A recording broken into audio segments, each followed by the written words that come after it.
और स्काइप के ऊपर आपको वही आईडी जो आपने टेस्ट बुक करते वक्त वहाँ पे प्रोवाइड की होती है, उस आईडी को लॉगिन करना होता है। चंद एक चीज़ें जो आप नहीं कर सकते एग्ज़ाम में, सबसे पहले तो आप ब्राउज़ नहीं कर सकते।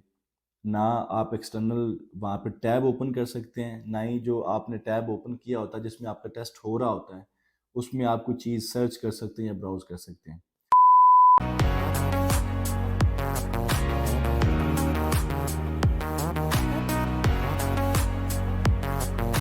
अस्सलाम वालेकुम, this is Nisar from NX consultants और आज की इस वीडियो में हम QA/HE टेस्ट को डिस्कस करेंगे डिटेल के अंदर।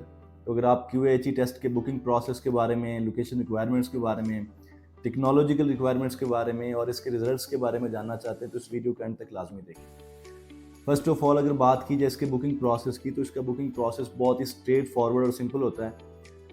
आपको बस एक चीज़ रिक्वायर्ड होती है, वो होता है आपको QA/HE टेस्ट से एफिलिएटेड यूनिवर्सिटीज़ जिस तरह से अस्टर यूनिवर्सिटी है या नॉर्थम्बरिया यूनिवर्सिटी होती है, उससे आपको ऑफ़र लेटर रिक्वायर्ड होता है।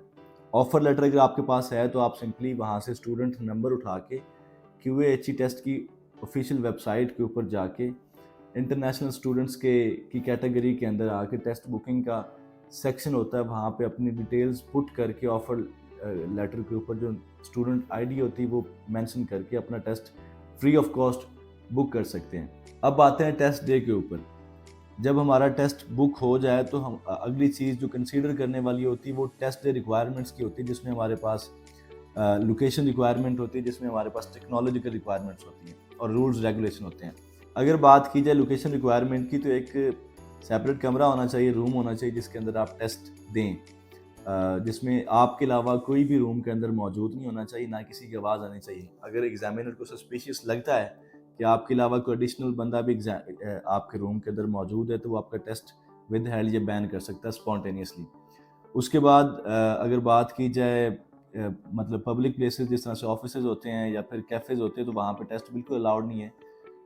अपेरेंटली हो सकता है कि आपका टेस्ट एग्जामिनर ले भी ले, लेकिन आपको सेकंड डे ईमेल आ जाएगी कि आपका टेस्ट जो है वो सस्पेंड या बैन हो गया है सस्पिशियस बिहेवियर की वजह से या इनएप्रोप्रिएट असिस्टेंस की वजह से।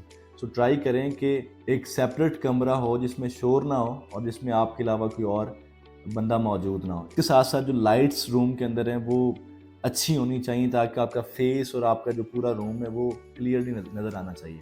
उसके बाद अगर बात की जाए टेक्नोलॉजी की रिक्वायरमेंट्स की, तो आपको सबसे पहले तो एक सिस्टम चाहिए होता है। लैपटॉप हो सकता है, डेस्कटॉप हो सकता है, और उसके बाद जो है वो आपको कीबोर्ड माउस ऑब्वियसली वो रिक्वायर्ड होते हैं, जिनके बगैर टेस्ट नहीं हो सकता, क्योंकि आपको टाइप करना होता है, आपको आंसर्स सेलेक्ट करने होते हैं।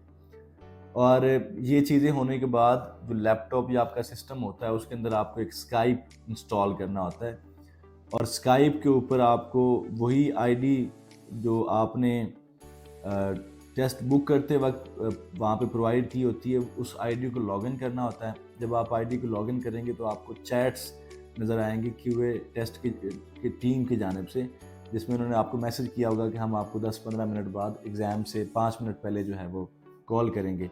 तो आप उनको कंफर्म करते हैं और उसके ऊपर ही आपको कॉल आएगी, उसके ऊपर ही आपका एग्ज़ाम जो है वो प्रोसीड होता है। अगली जो चीज़ है वो बहुत ही इंपॉर्टेंट कंसीडर करनी, वो है हमारे पास एक स्टेबल और स्ट्रॉन्ग इंटरनेट कनेक्शन।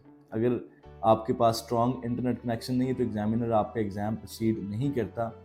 आपका टेस्ट स्टार्ट होने से पहले वो आपका जो इंटरनेट कनेक्शन है वो चेक किया जाता है। अगर वो स्ट्रॉन्ग ना हो तो आप टेस्ट को रीस्केड्यूल कर दिया जाता है। तो इसलिए मेक श्योर करें कि आपका जो इंटरनेट है वो स्ट्रॉन्ग और स्टेबल होना चाहिए। नेक्स्ट जो हमारे पास रिक्वायरमेंट है वो एक्सटर्नल वेब कैमरा की। एक्सटर्नल वेब कैमरा अटैच करना बहुत ही इंपॉर्टेंट है। स्टूडेंट्स इसको अटैच करना भूल जाते हैं, जिसकी वजह से उनका एग्ज़ाम कंप्लीट नहीं हो पाता और एग्जामिनर ऑटोमेटिकली रीस्केड्यूल कर देता है उस एग्ज़ाम को। सो मेक श्योर करें कि जब भी आप टेस्ट में एंटर हों उससे पहले आप एक्सटर्नल वेब कैमरा लाजमी अटैच करें।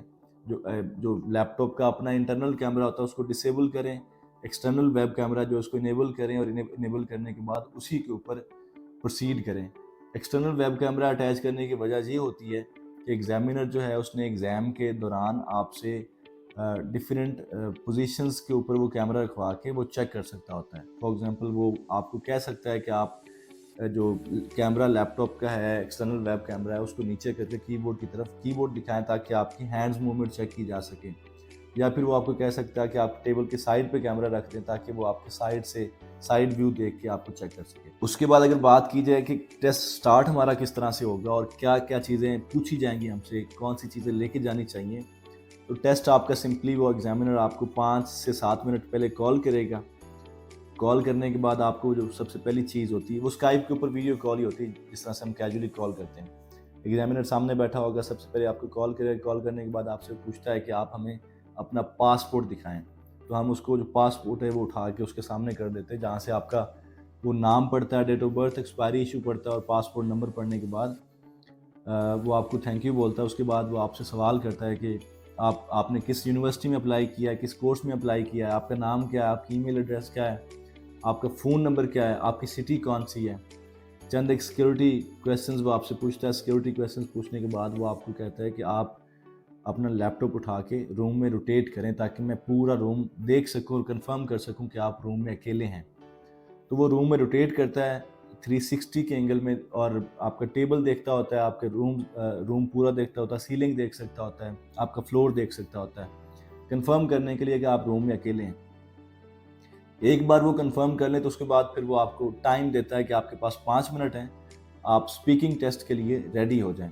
आई will be calling you after 5 minutes, so get ready for the speaking test. उसके बाद वो आपको दोबारा कॉल करता है। आपका स्पीकिंग टेस्ट रूम चेक करने के बाद एक बार फिर से आपका स्पीकिंग टेस्ट लेता है और स्पीकिंग टेस्ट के अंदर आपको जस्ट नोट्स अलाउड होते हैं। लिसनिंग, रीडिंग, राइटिंग के अंदर आप नोट्स नहीं बना सकते, स्पीकिंग के अंदर आप नोट्स बना सकते हैं। तो आपका स्पीकिंग टेस्ट होगा, फिर वो आपको 5 मिनट्स की ब्रेक देगा कि आपने जो नोट्स बनाए हैं जिस पेज के ऊपर, उसको डिस्ट्रॉय करके साइड पे रख दें। जो भी आपके पास एडिशनल डॉक्यूमेंट्स उनको साइड पे रखते हैं। दोबारा आपको मैं फिर कॉल करता हूँ। 5 मिनट बाद दोबारा कॉल आती है। फिर लिसनिंग, रीडिंग और राइटिंग कंसेक्यूटिवली वो हमारा टेस्ट जो है वो in a sequence without a break test हमारे बाकी जो रिमेनिंग मॉड्यूल्स हैं वो हो जाते हैं।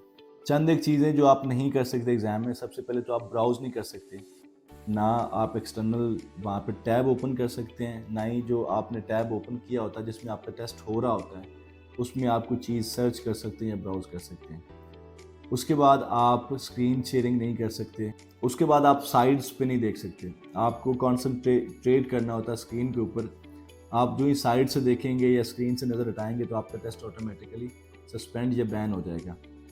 उसके बाद आप जो ग्रामर करेक्शन वाले ऐप्स होती हैं, जिस तरह से ग्रामरली होती है, उनको आप इंस्टॉल नहीं कर सकते, या फिर जो सजेशन वहाँ पे दी जाती होती हैं टैब्स के अंदर, उनको आप उनसे आप हेल्प नहीं ले सकते। तो ये चंद एक चीज़ें होती हैं जो आपको कंसीडर करना इम्पोर्टेंट है आपके लिए, ताकि आपका टेस्ट जो है वो सस्पेंड या बैन ना हो।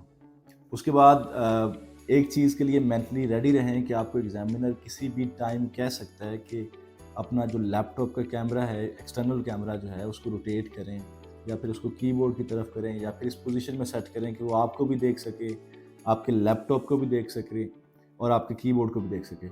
सो इस चीज़ के लिए मेंटली रेडी रहें आप। और अगर बात की जाए इसके मॉड्यूल्स की कि लिसनिंग में क्या होता है, स्पीकिंग में क्या होता है, राइटिंग में क्या होता है, रीडिंग में क्या होता है, तो इसके ऊपर हमने ऑलरेडी वीडियोस बनाई हैं। अगर आप वो वीडियोस देखना चाहते हैं तो आप डिस्क्रिप्शन में दिए गए लिंक्स के ऊपर क्लिक करके उन तमाम वीडियोस को डिटेल में देख सकते हैं। लास्टली अगर बात की जाए इसके रिज़ल्ट के बारे में, तो इसका रिज़ल्ट तकरीबन 1 से 2 दिन के अंदर अंदर आ जाता होता है। अमूमन इसका नेक्स्ट डे रिज़ल्ट आ जाता होता है, जो कि रिज़ल्ट चेक करने के लिए आपको सिंपली जो ईमेल आपने प्रोवाइड की होती है उसको बार बार देखना होता है और नेक्स्ट डे होपफुली आपका रिज़ल्ट जो ईमेल के ऊपर आपको मिल जाता होता है। और इसका जो स्कोर है वो बैंड्स की शक्ल में आता होता है। टोटल इसके बैंड्स 9 होते हैं। 9 में से आपको जो एटलीस्ट मिनिमम जो पासिंग बैंड स्कोर होता है वो 5.5 रिक्वायर्ड होता है। This is all about QA test. If you want to watch more videos like this, stay connected with NX Consulting. Thank you so much.